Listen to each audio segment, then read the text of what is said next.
dalam konteksnya startup, ini dua-duanya penting. Apakah dia baru mulai, apakah dia in the mid stage, apakah dia towards the end.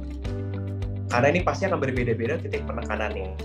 Bukan artinya kalau yang satu ditekankan, yang satu dihilangkan. Saya juga nggak percaya itu.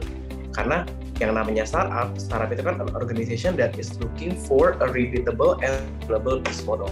Dan dimana secara DNA pasti harus growing secara cepat, tetapi nggak bisa sacrificing the profit. Karena dulu sacrificing the profit mungkin diterima karena capital is cheap.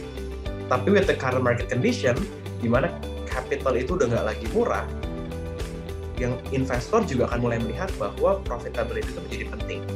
Maka sebenarnya rule of thumb yang mesti digabungkan ketika kita melihat growth dan profit, buat saya adalah sustainable growth with healthy margin. Saya ulang ya, sustainable growth with healthy margin. Artinya apa? Artinya company tetap bisa growing, company tetap bisa bertumbuh, bukan stagnan, tetapi at the same time company tahu yang mana menjadi revenue driver dan cost driver, sehingga bisa eventually drive untuk mendapatkan healthy margin. Karena nggak mungkin terus-menerus itu berjalan secara loss gitu kan ya. Jadi ini berjalan berdampingan. Tentu ketika early stage, growth jauh lebih gampang. Tumbuh dari 1 ke 5, 5 ke 10, 10 ke 15, itu kan jauh lebih gampang daripada tumbuh dari 100 menuju ke 150 gitu kan.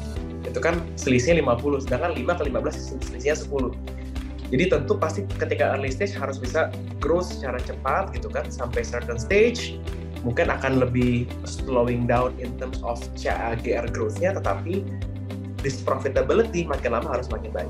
Sehingga for me, what is a sustainable company yang valuable, company yang bisa menggambarkan mereka memiliki sustainable growth with healthy margin. Pada intinya, menurut saya secara fundamental, mau bikin bisnis tradisional, mau bikin bisnis digital, ujung-ujungnya harus mendapatkan uang, profit, titik gitu ya. Karena by having that profit, maka bisa mendapatkan satu value dan bisa diberikan kepada investor. Intinya, di dalam bisnis ini adalah value over valuation. Artinya apa? Kita value company secara baik.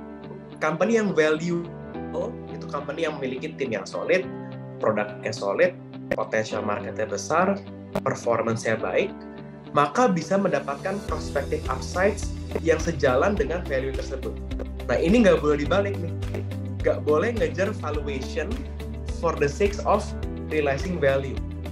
Kalau ngejarnya valuation terus-menerus, otomatis ya akan kehilangan segalanya. Karena ketika yang dikejar terus gedein valuation tapi nggak ada fundamental yang kuat, nggak ada dasar. So buat teman-teman yang lagi fundraising di tahun ini, the game is still the same. There's nothing change in the game. The game adalah bagaimana teman-teman bangun bisnis yang baik. Selama startup yang dibangun sama founder adalah bisnisnya baik, produknya bagus, dari saya ulang ya, marketnya besar, performance-nya baik, pasti bisa dapat funding. Tapi mungkin nanti the type of investors yang tertarik bisa beda-beda.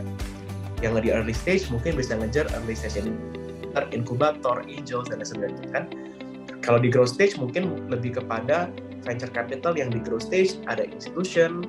Kalau udah mau exit kita bisa mungkin lari ke PE atau ke acquiring companies yang strategic acquirer yang jauh lebih besar dan segala macam.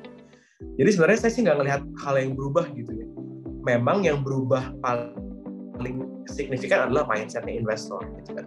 Kalau dulu kita lebih okay to sacrifice profit for growth, mungkin lebih hari ini lebih banyak orang lebih pentingin sacrificing profit as long as eventually bisa di return kepada healthy margin gitu kan.